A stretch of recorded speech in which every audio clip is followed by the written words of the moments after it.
सभी धर्म मित्रों को मेरा नमस्कार।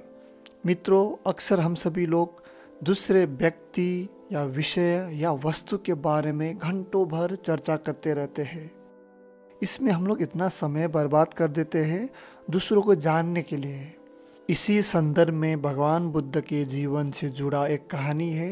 उस समय भगवान बुद्ध श्रावस्ती में विहार करते थे। एक दिन भगवान बुद्ध के साथ 500 भिक्षु एक गांव में भिक्षाटन के लिए गए थे और भिक्षाटन करके सभी लोग वापस आए। सांझ के समय में सभी भिक्षु बैठ करके चर्चा कर रहे थे कि वो गांव कैसा है, वहाँ का मिट्टी बहुत ही उपजाऊ है, वहाँ का ज़मीन में बहुत बालू था, वहाँ का मिट्टी लाल थी या काली थी, आदि आदि विषयों में चर्चा कर रहे थे। उसी समय भगवान बुद्ध वहाँ पहुँचते हैं। पहुँचने के बाद उन भिक्षुओं को समझाते हुए कहते हैं कि भिक्षुओं, तुम उस धरती की चर्चा कर रहे हो जो तुम्हारे शरीर के बाहर है। अच्छा होता तुम अपने शरीर की ध्यान करते, उसके बारे में जानते, इससे तुम्हें साधना में लाभ मिलेगा। तुम्हें ये शरीर रूपी आध्यात्मिक धरती पर चर्चा करना चाहिए, मनन करना चाहिए।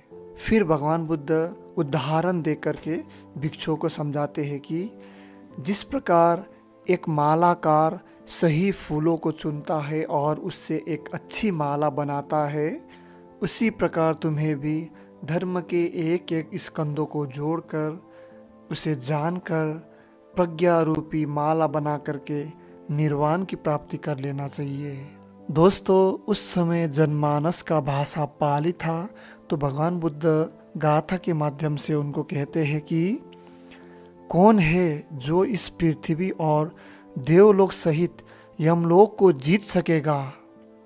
कौन चतुर व्यक्ति अच्छी तरह से उपदिष्ट धर्मों के पदों को फूल की भांति चुनेगा?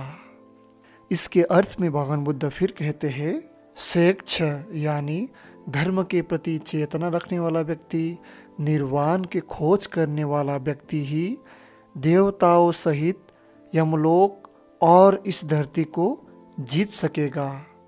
चतुर शिक्ष ही अच्छी तरह से उपदिष्ट धर्म के पदों को पुष्प की भांति चुन पाएगा। इस प्रकार भगवान बुद्ध के मार्गदर्शन के बाद सभी भिक्षुएं अपने अपने कर्मस्थान यानी ध्यान साधना में लग जाते हैं, अपने आप को खोजना शुरू कर देते हैं। तो सभी को धीरे धीरे करके निर्वाण की प्राप्ति हो जाता है, अपने दुखों से मुक्ति पा लेते हैं। दोस्तों, हम लोग भी अक्सर ऐसे ही दूसरों के बारे में चर्चा करते रहते हैं, दूसरों का खोज करते रहते हैं, दूसरों के ही विषय में चर्चा करने के कारण अपने आप को भूल जाते हैं, अपने अस्तित्व को भूल जाते हैं, अपने गुण और ज्ञान के महत्व को भूल जाते हैं और हम लोग ऐसे ही संसार में अंधेरे में पड़ जाते हैं। हमें भी इसी प्रकार भगवान बुद्ध के द्वारा बताए गए मार्ग में चलना चाहिए। हमें भी अपने आप को खोजना चाहिए ताकि हम भी सारे दुखों से धीरे धीरे करके मुक्त हो सके। इस वीडियो को ज़्यादा से ज़्यादा लोगों तक शेयर करें ताकि वे भी अपने आलस्य को दूर कर सके। बहुत बहुत धन्यवाद।